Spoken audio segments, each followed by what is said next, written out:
Good evening, Kansas City. Thank you for tuning in to our second Dia de los Muertos virtual public program in partnership with the Matty Rhodes Art Center and One Kansas City Radio.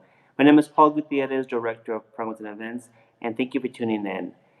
Tonight, we are live from the newly restored lower level billiards room. The goal is to reopen the Kansas City Museum in summer of 2021 as a new museum of Kansas City history and culture heritage. In the meantime, we'll be producing virtual and safe in distance public programs for you to attend. It's my honor and pleasure to introduce you to our new colleague and friend, Cesareo Moreno from the National Museum of Mexican Art in Chicago. Buenos días. Good afternoon. Buenas tardes. Buenas Good to be tardes. here. So, before we begin your presentation, I just wanted to have a quick conversation on how both your institution or ours kind of had that reimagining what we did with our Dia de los Muertos celebrations, given the current situation that we're under with safe distance and mask wearing. I just want to let the audience know what you guys did and then what we did here differently in Kansas City. Yeah, so, I'm sure many museums across the country have had to adapt and change and modify and jump through a lot of hoops. And, the famous word pivot, it's the word of the year, I think.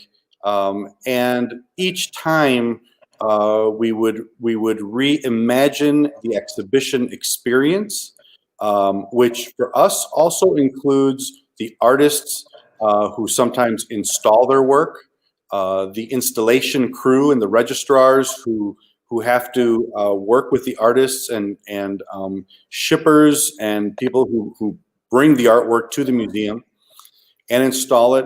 And of course, the staff of the museum plus all the visitors. So trying to factor in the exhibition experience for all of those different phases, and then redefine them and rework them was a real challenge. It was a real challenge that continued to change throughout this entire year. And I'll definitely go through some of those details, not the nitty gritty stuff, but the things that perhaps are a little interesting, especially if you don't know how exhibitions unfold. It was quite the experience this year, something that nobody will ever forget, and I'm sure that goes without saying. Right, for this year, for us, it would have been our seventh annual Dia de los Muertos celebration, which normally we activate the parkland, which is next to us, into a big celebration on a Sunday afternoon. Last year, we saw about 5,000 individuals come on that Sunday afternoon.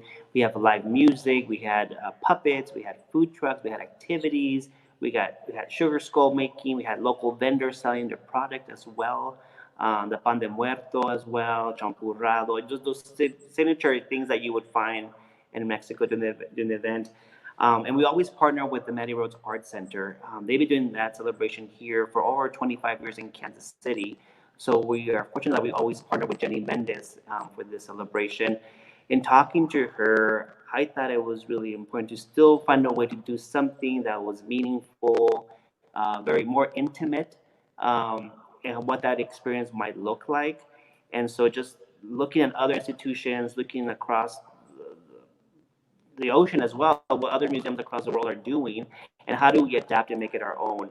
And so for this year, we thought it was important. Hey, we can still do an outdoor, safe distance with reservation, mask wearing, hand sanitizing, altar viewing at night.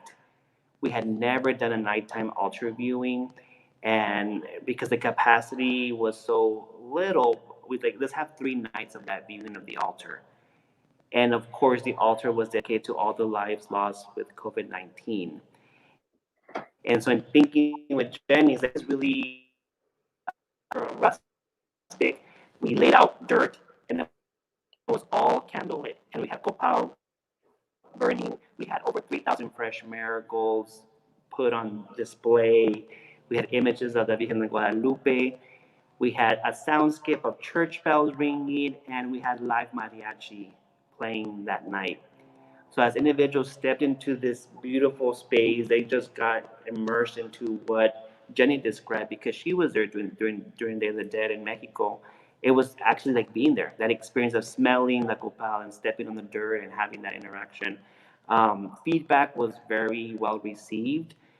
People thought it was, like I say, more intimate, very thoughtfully put together.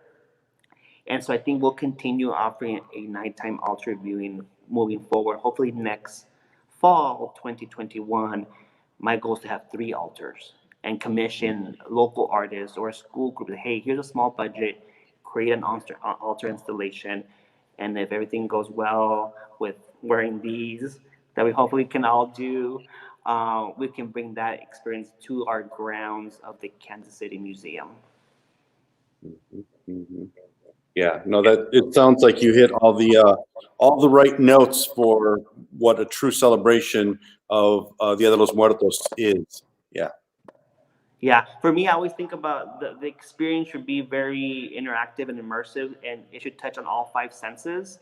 If it was permitted, we would have pan de muerto to taste as you walk by, or some chocolate or champurrado, but that was out of the question this year. But hopefully that next year we'll have that as an experience for Dia de los Muertos.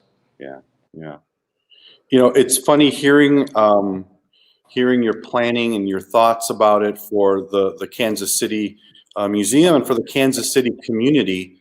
You know, Dia de los Muertos has been an integral and a very important exhibition for so many Latino cultural centers or for Mexican museums like us, and it really lets us practice or put into practice a lot of museum efforts. In other words, you know, we develop educational material. We develop a lot of skills when you bring in artists to do site-specific work. Each year kind of grows. The learning curve gets smaller and smaller, and it really is a perfect sort of training exhibition every single year. The annual Day of the Dead exhibit in Chicago has touched every single department at the museum, from the permanent collection, education department, the development department, and of course, visual arts, not to mention our security and gallery attendance. It's the busiest exhibit we do every year. And I think it brings out the best in the entire museum because everybody can bring their skill set in their department to really work on it together. So Dia de los Muertos over the past 3 decades has completely influenced this institution in Chicago and really helped us to develop those skills of being a museum. No, I agree. And the thing about the education piece too that we also did is that every reservation as you exit had a little kind of bag that Manny Rhodes Art Center created that had some educational material on how, and it had a little activity to do at home. So there was a sugar skull or some other activity. But I'm talking to Jenny Mendez. She's like, there should be some literature in there about what Dia de los Muertos is, and not to confuse it with Halloween. That's something that kind of bothers me sometimes, where it falls on October 31st, and it's like, what is this? Is it spooky or scary? It's like, no, it's more of a celebration of honoring your loved ones, which you'll get into it. But before you start your program presentation, I want to let the audience know that I will be managing any questions or comments on that drop-down box. So if you have any, please let them know, and I'll address them to you as your presentation. So take it away. Thank you. So I'm assuming everybody can see my slides well and can see the images that I'm going to be showing. I'm going to try and show a little bit of the development of Day of the Dead and how it has changed over time from the museum perspective. So, you know, this is not a conversation about what happens back in Mexico on November 1st or November 2nd. This is not going to be sort of a history lesson necessarily about the combination of ancient indigenous cosmology and Spanish Catholicism. And so what we're going to do is really take a look at what happened north of the border in the United States and how Dia de los Muertos really sort of came into the U.S. And I don't want to continue any debates that are already out there, because there are debates. It is sort of accepted that Sister Karen Bocalero in East Los Angeles with self-help graphics started the first celebration, public celebration. There were probably people in their homes celebrating Day of the Dead, but the first public celebration of it came through self-help graphics in East LA. The debate is probably carried forth mostly by people from San Antonio, Texas, who are certain that the first public celebration of Day of the Dead happened in the Guadalupe, was it Guadalupe Cultural Center, or was one of the other cultural centers there in San Antonio? So that debate continues, and but let's just know that in the 1970s is when Day of the Dead first kind of appears in the cultural scene, and then spreads rapidly throughout the next 10 or 15 years across the United States in cities that have a strong or large Mexican American, or Chicano community. The slide you're looking at right now is not the first Day of the Dead exhibit, but it really kind of, I think, captures the spirit of the celebration or the exhibition at that time. There were a lot of folk art pieces that came from Mexico, and then a lot of local artists came and installed their ofrendas. What you're looking at is the former main gallery. This used to be a bathhouse originally, the building. Little by little, it's been transformed into the museum that it is today.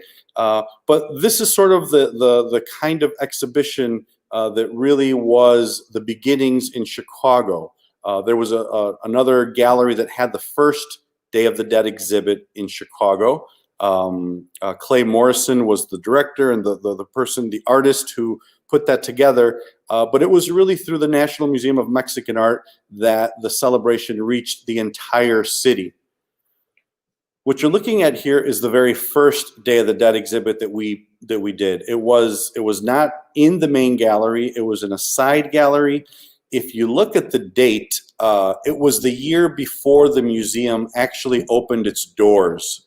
So the year before the museum opened. In other words, we've been doing Day of the Dead longer than we have been a museum.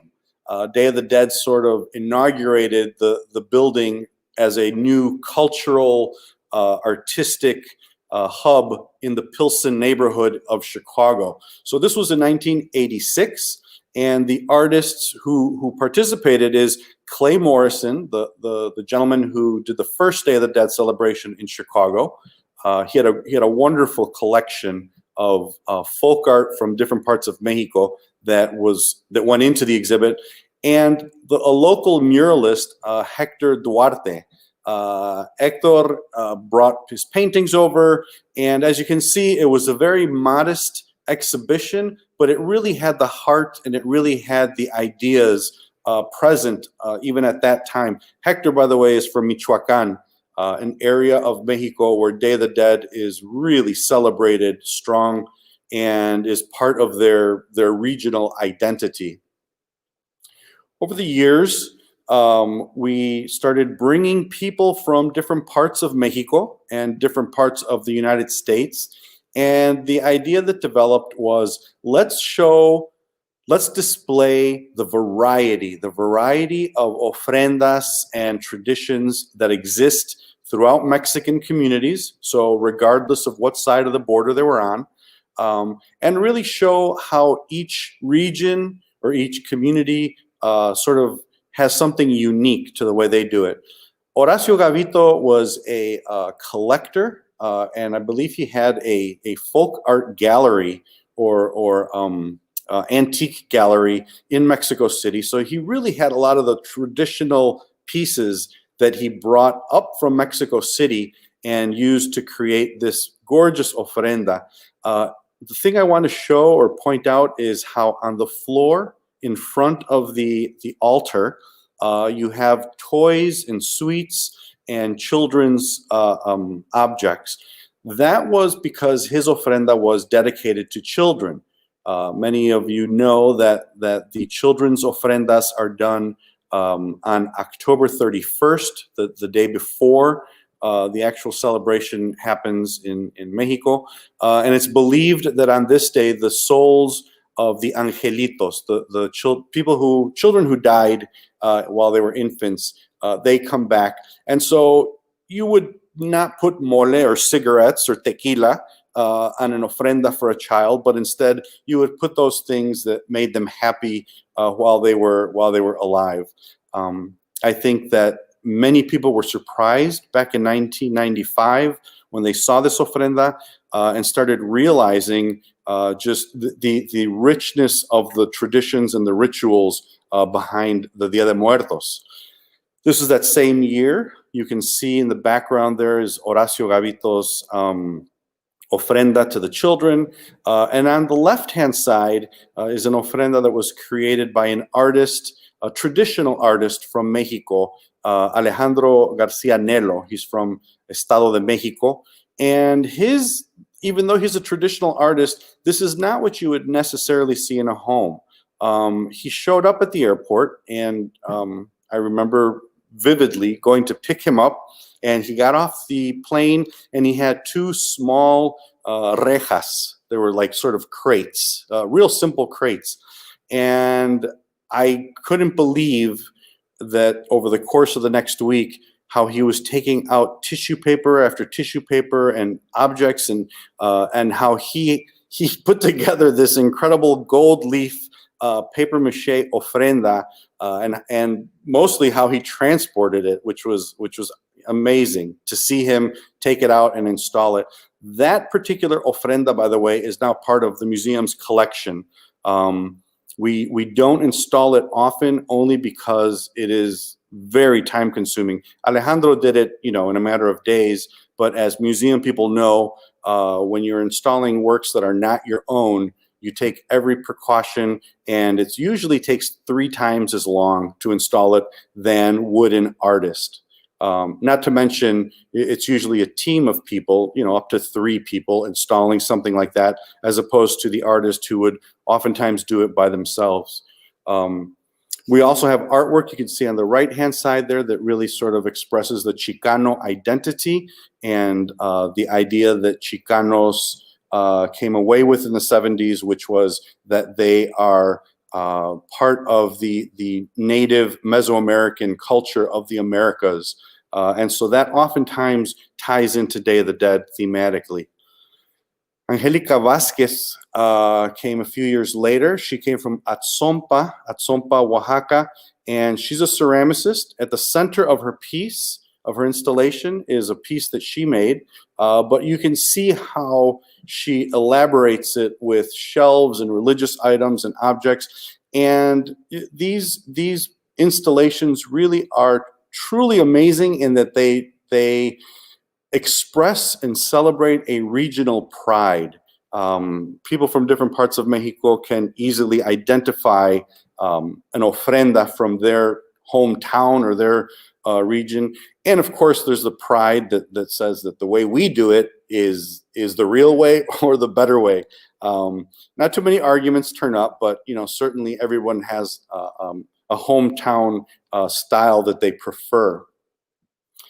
A few years later, we started getting a little bit more creative. This is again, paper mache pieces that were created, and the museografía, or the way that the museum presents, you can sort of see how it jumps out at you here.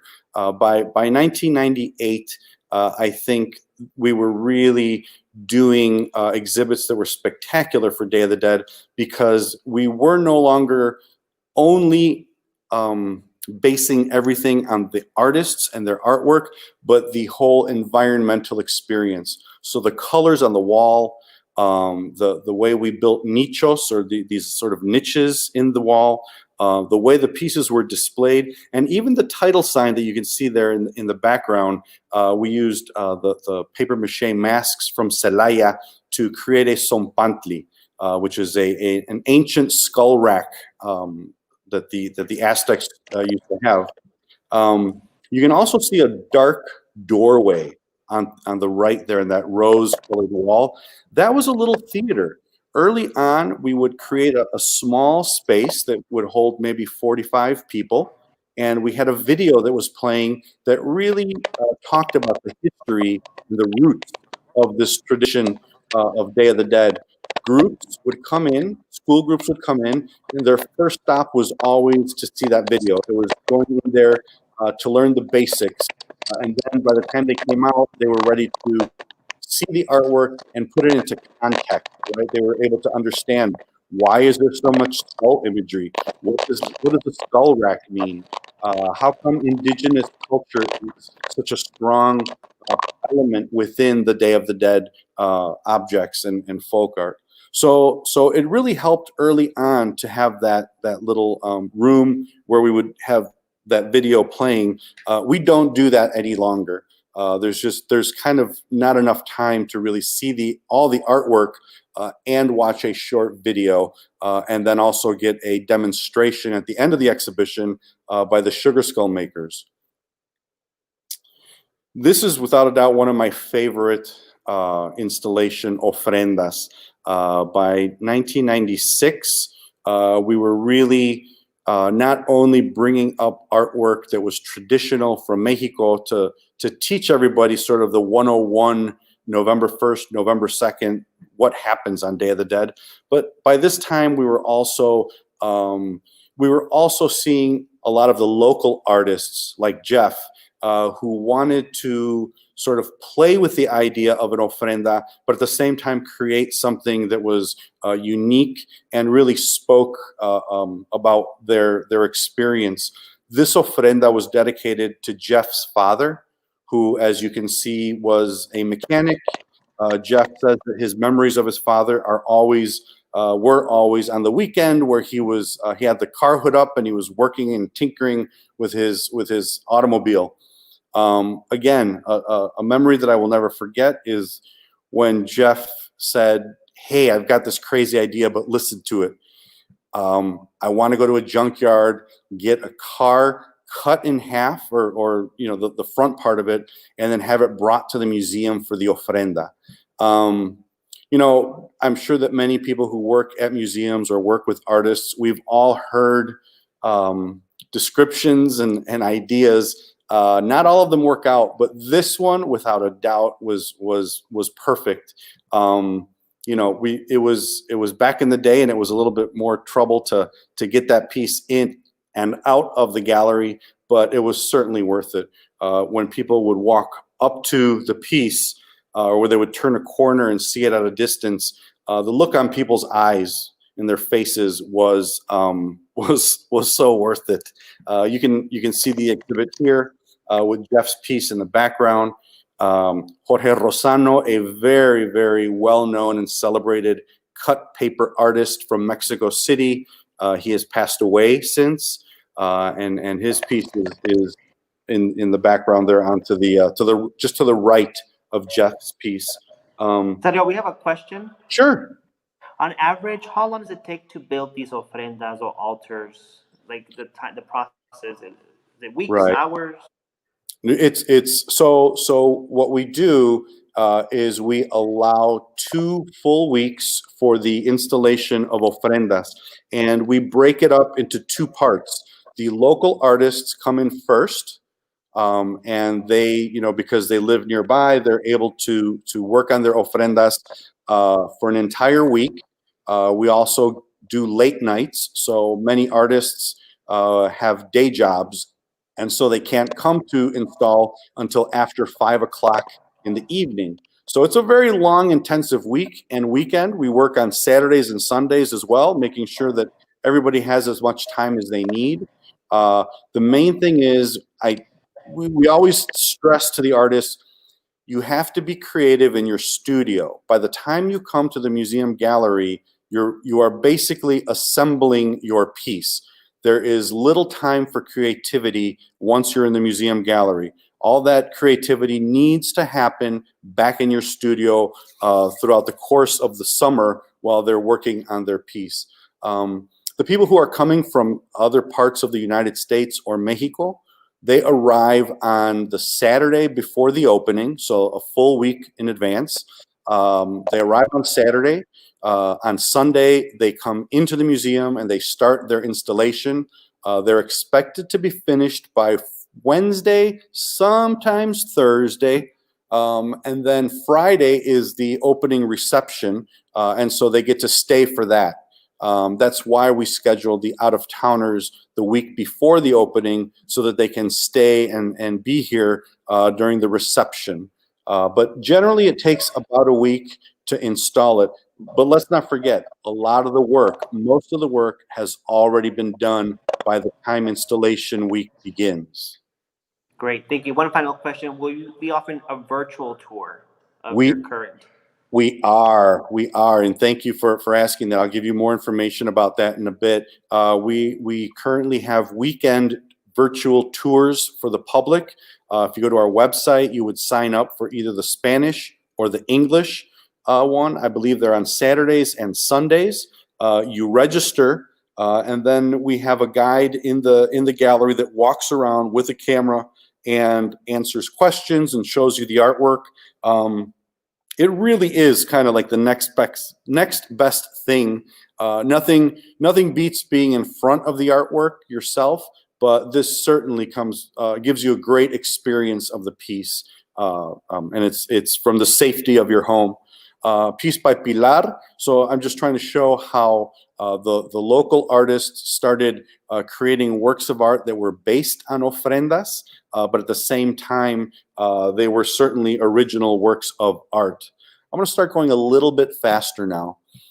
Yolanda Garfield Wu is somebody who came in 2005, and the couple of things I want to point out about Yolanda is I know we said that Self-Help Graphics and Guadalupe Cultural Center were credited with having done the first public cultural celebrations of Day of the Dead, but Yolanda Garfield Wu was an elementary school teacher in Oakland, California.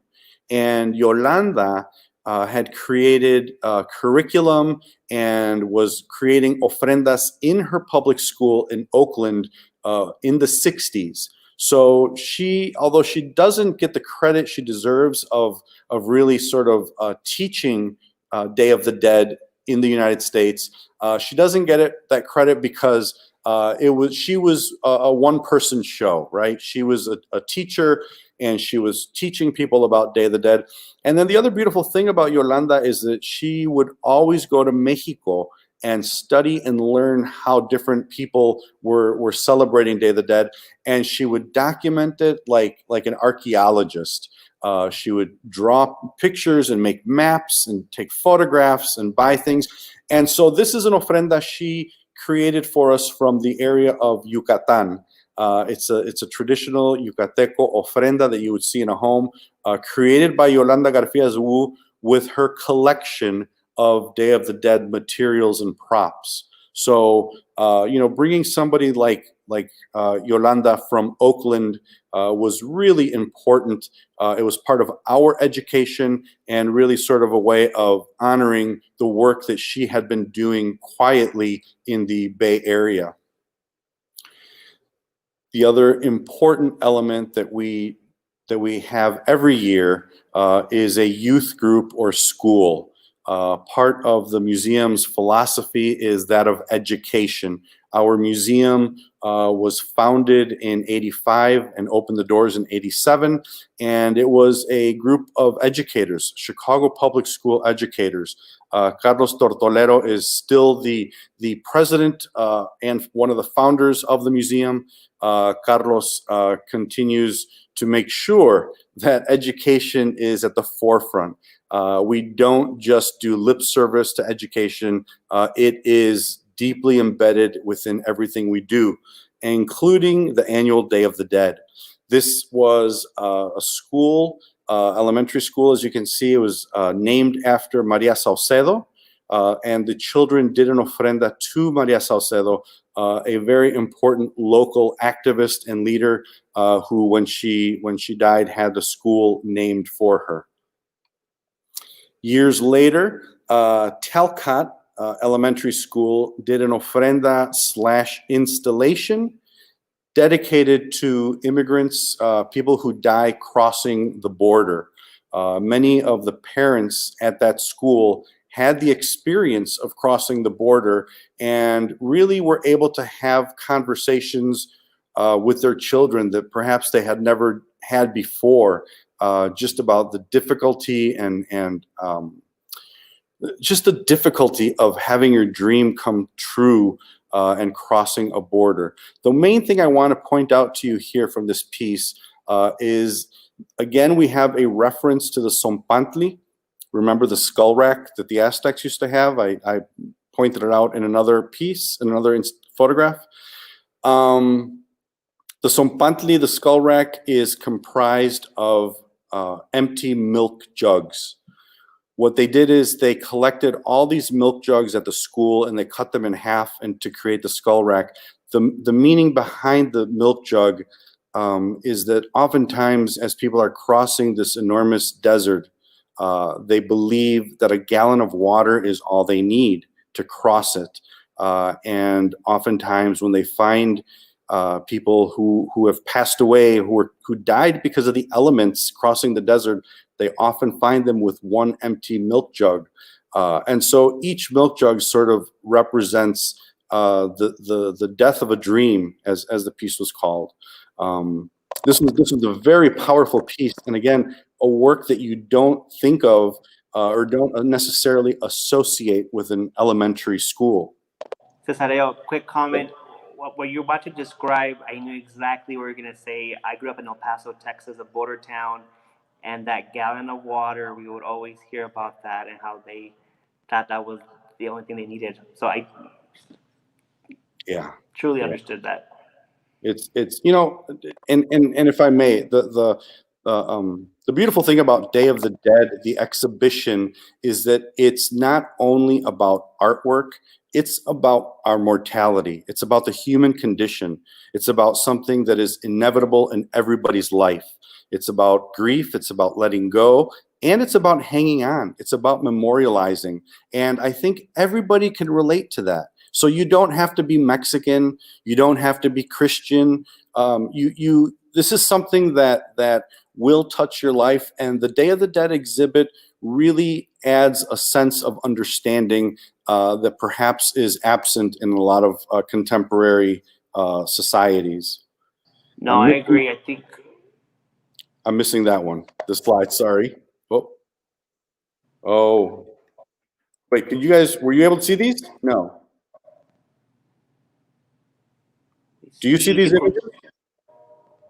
Nope. No. Okay, I'm going to skip those. Darn it. All right. But going back to your comments, I think that is a common denominator for us to connect, process, and heal, and that journey that we all go through as what I would call as a common ground that we all have, no matter your background, no matter your religious beliefs. It's a way come together and be one. Yeah. So what we missed there, and I don't know what the issue is with my slide presentation, but there were other schools or youth groups. Maybe there'll be another one coming up again. I hope. Anyhow, now we're here today, here in the present. This is the 34th annual Day of the Dead exhibition. It's called Solo un poco aquí, Day of the Dead. It was curated this year by Dolores Mercado and with the assistance of Marilyn Lara Corral. The two of them went to Mexico last year, as is customary, looking for people to bring to Chicago, looking for traditional folk art pieces, looking for something related to Day of the Dead that will be on display the following year. We oftentimes go the year before in order to find these objects. Obviously, once March 2020 hit, everything started to change. We started planning for a very different exhibition, and like I said in the beginning, it seems like every other week we were changing those plans and adapting and changing. And then we would move forward, and a week or two later, we would have to change again. It really was a trying time. And I think the most important thing is trying to keep the spirit of the exhibition, the important elements, the ideas, the main ideas, keeping them present in the gallery, but basically with our hands tied.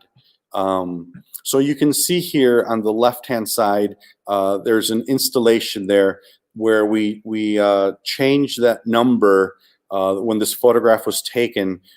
You can see those are the deaths that have happened in the world because of the COVID-19. And so, you know, we devoted this year's exhibit, or dedicated it, to those people who have passed from COVID-19. However, because we're still in it, we're still in the middle of it all, it's difficult, almost impossible, to create a single memorial or work of art because it's still happening. And because it's still happening, the only way we could really express that is through the changing number.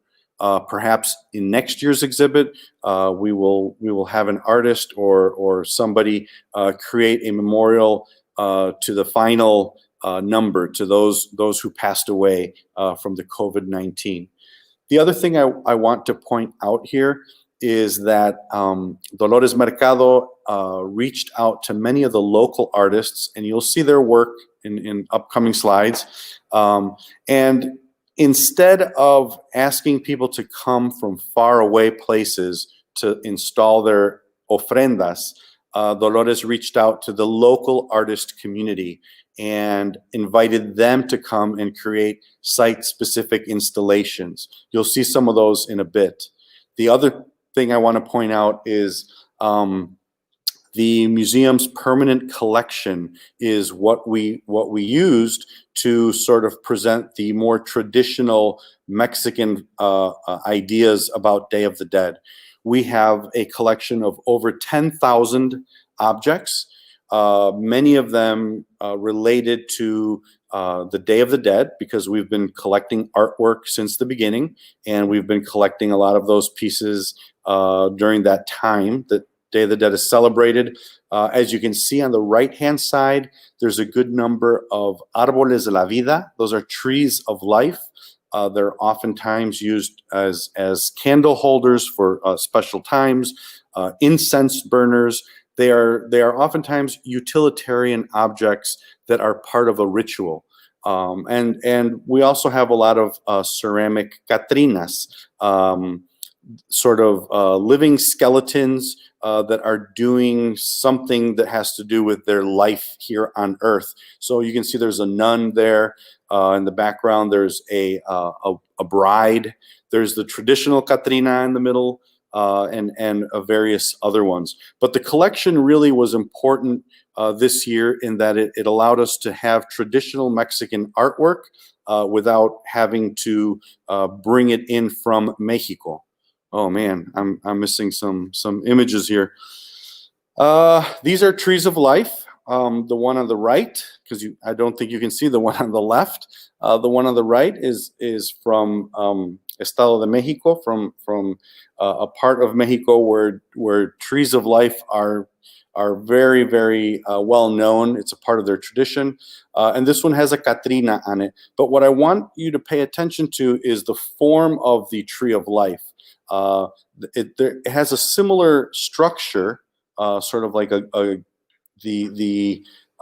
grid or the way it is built, and then it has different scenes on it, and that's where the artist can be creative and make each one different. This is a piece by a local artist, and you can see how it relates to the trees of life, the árboles de la vida. Salvador Jimenez created these pieces, and they are currently on display in the gallery. But instead of the usual traditional imagery about that you see on the trees of life, he created these pieces to reference or to highlight the environmental issues happening in a nearby neighborhood called Little Village. Little Village is a neighborhood that is predominantly Mexican. I would even say Mexican immigrant. So Spanish is spoken, quite frequently on the streets there.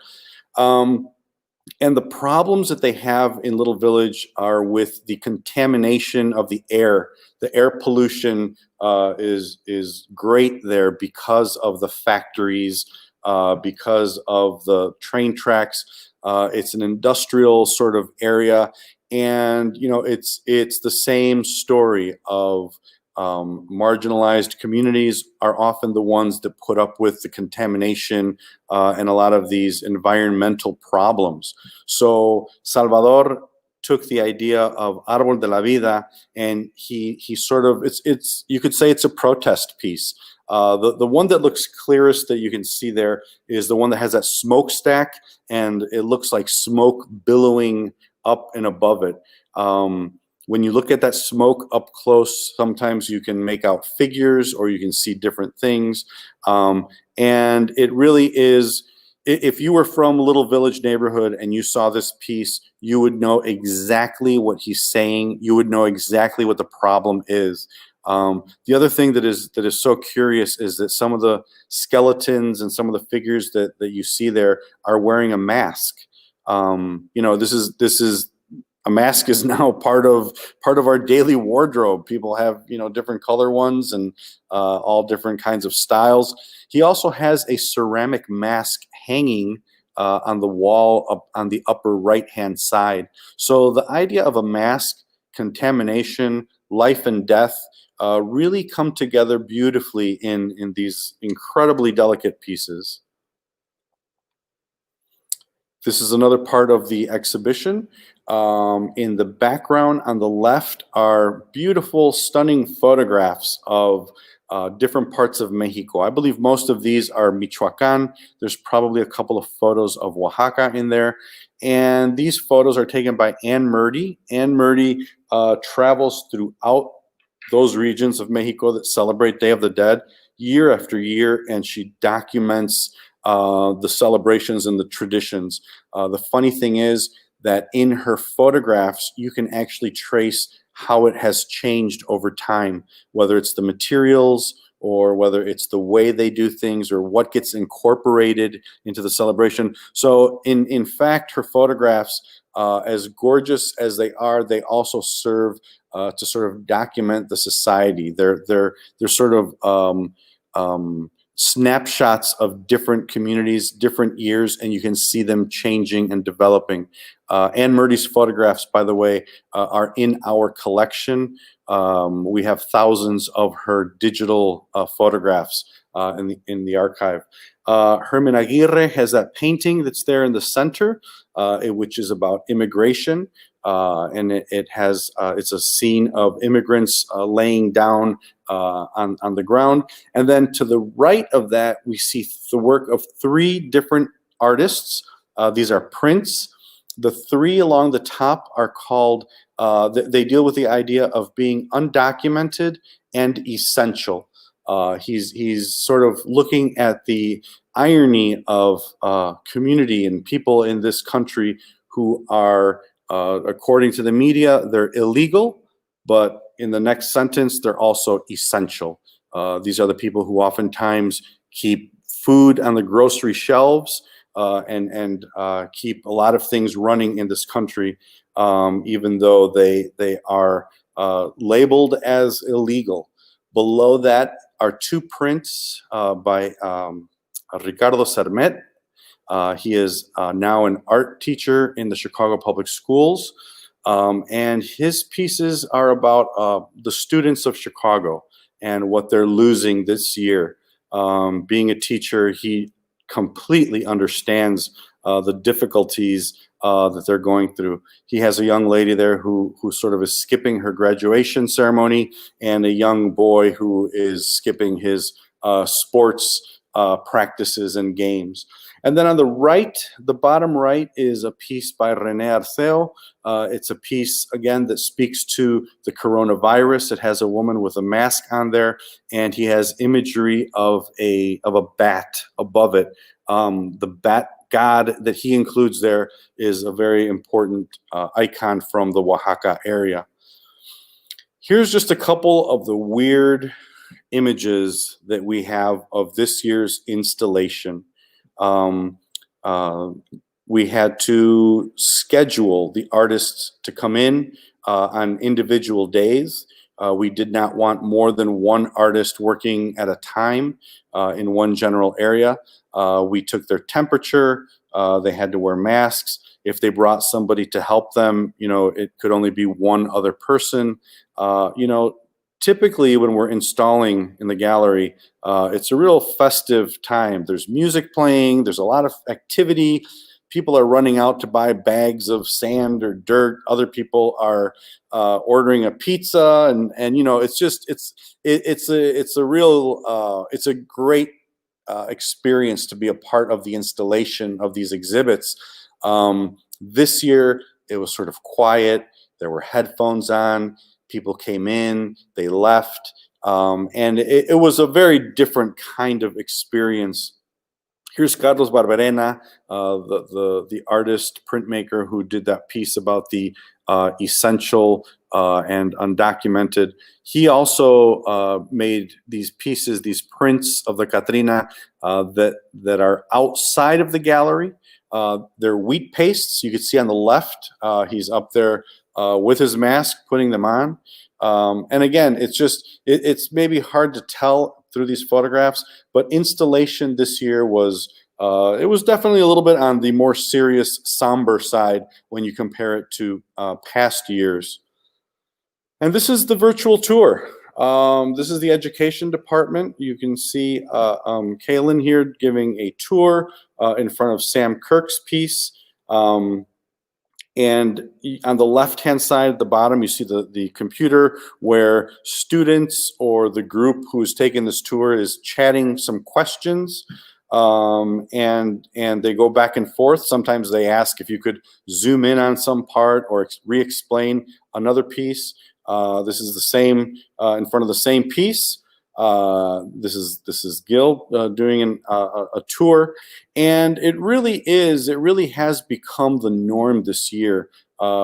Usually we get over 85,000 visitors for our exhibition that opens in September and it ends in December. And this year it's, obviously like everywhere else, it's just sort of a quiet place.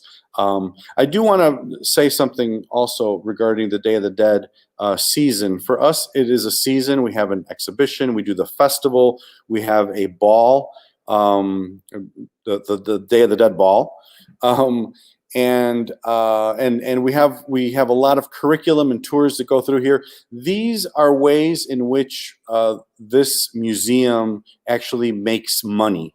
We charge for the tours. We have a lot of sales in our gift shop, and we are a free museum. It's not an easy thing to be a free museum. Anybody who comes to the museum can just walk right in and see and stay for as long as they want. It's a beautiful thing to have a free institution in the community. But Day of the Dead is the time of year when we have earned income. It's the time that we do charge for some of these activities. And so next year, we are going to be hurting a little bit, obviously, having missed this opportunity for this year. This is the end.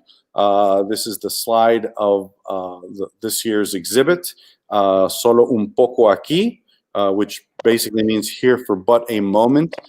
It's taken from a poem from an ancient Aztec leader, Nezahualcóyotl. He was a leader in Texcoco before the arrival of the Spanish. He was a true leader. He was a philosopher. He was a poet. He was an architect. He was a warrior. And much of his poetry lives on today. Dolores Mercado selected a line from his poem, Solo un poco aquí, which again means here for but a moment. It talks about the fleetingness of life and the preciousness of being here. That's about it. Yep. Thank you, Cesareo. I loved how you mentioned that it's a season of celebrating. One question that came out at the last virtual program was like, why do you guys celebrate so early? It happened on the first weekend in November, but it's a whole preparation. Even when you go to Mexico, it's like the whole process of cleaning the altar, going to the tombstone, and so it's a whole season of celebration. I think that's what the Natty Roots Art Center has done. They start on the first Friday in October and end on the first Friday in November for a whole month of public program and event. Obviously, this year it was very different, but I love that it's a season of celebration It and is. preparation. And to be honest with you, we invest a lot in our Day of the Dead, time, money, and to go through all that effort of bringing people from different parts of Mexico and the U.S. It has to stay up. It has to stay up. So we have the exhibit up through December 13th. That's usually around the time that when we end it. And I've got to tell you, it's a packed gallery all the way through to December. People from Mexico will sometimes come and say, it's already time for Dia de Guadalupe, and you guys still have the Muertos up over here. Right. But I think that it's such an important lesson. It's such an incredible season and experience that, like they say in Mexico, vale la pena. Leaving it up for as long as we can. Yep. So, where do you see your institution evolving with celebrating even next year or 5 years down the road? Do you have any hopes or dreams, or what do you hope to Well, see? yeah. Here's the thing. We do Day of the Dead very, very well. We've been doing it for 34 years, and we understand the different components of it. We know what it means to people. We know what it means to children and teachers. We know what it means to the artists and cultural community in the city, and so the hope is really to organize a traveling Day of the Dead exhibit. As you saw, many of the pieces are fragile, so it's complicated. They've got to be insured and handled properly. And the big goal I think that we have is to really take Dia de los Muertos on the road. We do it well. We preserve the tradition. We keep it. We teach the basics always. And which is part of our responsibility. You could kind of say we have a Day of the Dead 101 because we really want people to understand where it comes from, why it is the way it is, and how it is celebrated in Mexico on November 1st and November 2nd. After people understand that, then we can do all kinds of great works of art that springboard and talk about social issues, or talk about things that need to be changed in our society. The arts is a great way to motivate and explain things to our visitors. And Dia de los Muertos is no different. It always opens the door to a lot of works of art that are about social justice. I love the idea. I love the idea of it being a traveling, and perhaps in the future, the Kansas City Museum could host something up in our gallery on the third floor. There's smaller, intimate spaces, not a huge gallery. These were former bedrooms of the Longs. But I love the idea for planning for 2022, 2023 as we move forward, as we hope to reopen our museum of Kansas City's history and culture heritage summer of 2021. In closing, where can people go for more information or sign up for a virtual tour? Give us where Sure. to find you.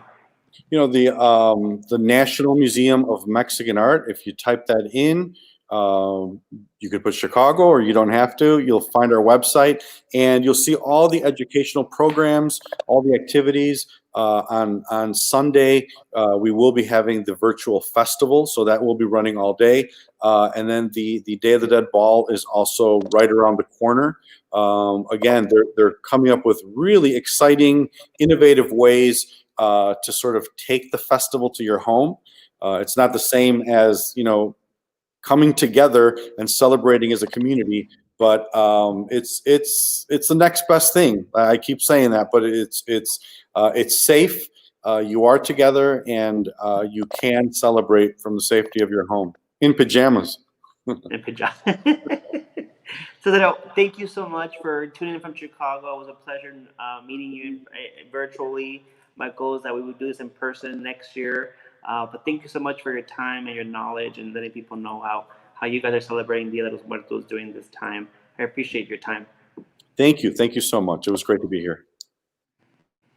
And for those individuals, we will continue with hosting virtual public programs for now that it's cold outside. Our ofrenda/altar was a 3-night installation that has already closed here at the Kansas City Museum. But if you email me at paul.gutierrez, that's GUTIERREZ, that's paul.gutierrez at kcmo.org. There were some questions about how people can drop off some items. Email me and I'll connect to the right person.